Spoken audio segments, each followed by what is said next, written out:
기업 활력 제고법 이른바 원샷법과 북한 인권법의 직권 상정 여부가 내일쯤 결론이 날 것으로 보입니다. 정의화 국회의장은 내일 여야 지도부와 논의해서 두 쟁점 법안의 처리 방향을 논의합니다. 국회 취재기자 연결하겠습니다.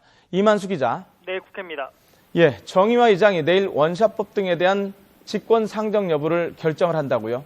네, 새누리당과 더민주는 당초 지난주 본회의에서 기업 활력 제고법 이른바 원샷법과 북한 인권법을 처리하기로 했지만 무산됐는데요. 정의화 국회의장은 내일 여야 지도부와 논의해 심사기일을 지정한 뒤 직권 상정하는 방안을 검토하기로 했습니다. 먼저 내일 오전에 새누리당 김무성 대표, 원유철 원내대표 등과 만나서 두 가지 쟁점 법안에 대한 여야 합의가 있었는지를 살펴본 뒤에 야당의 의견까지 수렴해 최종 결론을 내릴 예정입니다.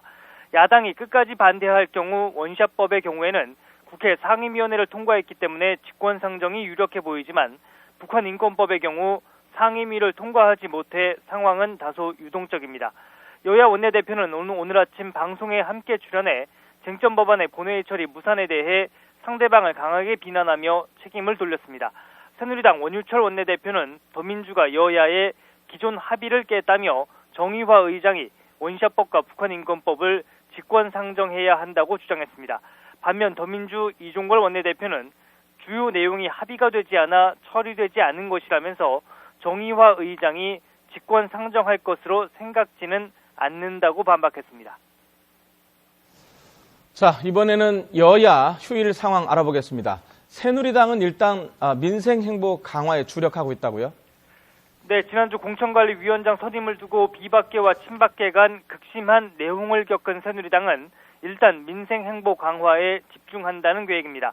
먼저 오늘 오후 3시에는 김정훈 정책위 의장 주재로 당정 협의를 열고 설 연휴 공공요금과 일부 품목에 대한 물가를 점검하고 대책을 발표합니다. 지난주 권력자 발언으로 친박계의 날선 공세에 시달렸던 김무성 대표도 이번 주 군부대와 재래시장 등을 잇따라 방문해 민심 잡기에 나선다는 계획입니다. 하지만 공천 실무를 총괄하게 될 공천관리위원장 선임 문제가 매듭지어지지 않은 상황에서 언제든 계파 갈등이 되살아날 것이란 전망도 만만치 않습니다. 친박계는 여전히 당내 사정을 잘 아는 이한구 의원을 밀고 있지만 김무성 대표는 이 의원이 당론과 배치되는 전략 공천을 주장해왔다며 대신 김황식 전 총리 등 외부 인사를 선호하고 있습니다.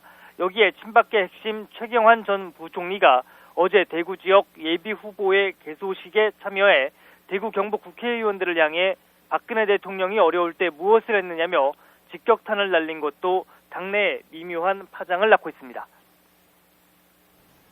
더민주의 김종인 비상대책위원장 광주에 갔다고요? 네, 취임 이후 처음으로 광주를 방문한 더민주 김종인 비상대책위원장은 오늘 오전 광주 5.18 묘역을 참배했습니다. 김 위원장은 참배를 마친 뒤 마음이 굉장히 무겁다며 전두환 정권의 국보유에 참여하게 된 데 사죄의 말씀을 드린다고 어제에 이어서 거듭 사과했습니다. 하지만 오늘도 한때 일부 시민들이 묘역 참배를 가로막으며 잠시 실랑이가 벌어지기도 했습니다. 김 위원장은 광주시당에서 현장 비대위 회의를 진행하고 오후에는 경남 김해 봉하마을을 방문해 노무현 전 대통령의 묘소를 참배한 뒤 권양숙 여사를 예방할 계획입니다. 안철수 의원이 창당을 주도하고 있는 국민의당은 새누리당과 더민주를 싸잡아 비난하면서 국민의당이 포함된 3당 민생정책회담을 열어 민생 현안을 논의하자고 제안했습니다. 안 의원은 그러면서 여야가 서로 싸우며 공생하고 있는 구조를 바꾸려면 판이 바뀌어야 한다며 제3당이 등장하게 되면 모든 정치 세력이 깜짝 놀라게 될 것이라고 강조했습니다. 지금까지 국회에서 YTN 이만수입니다.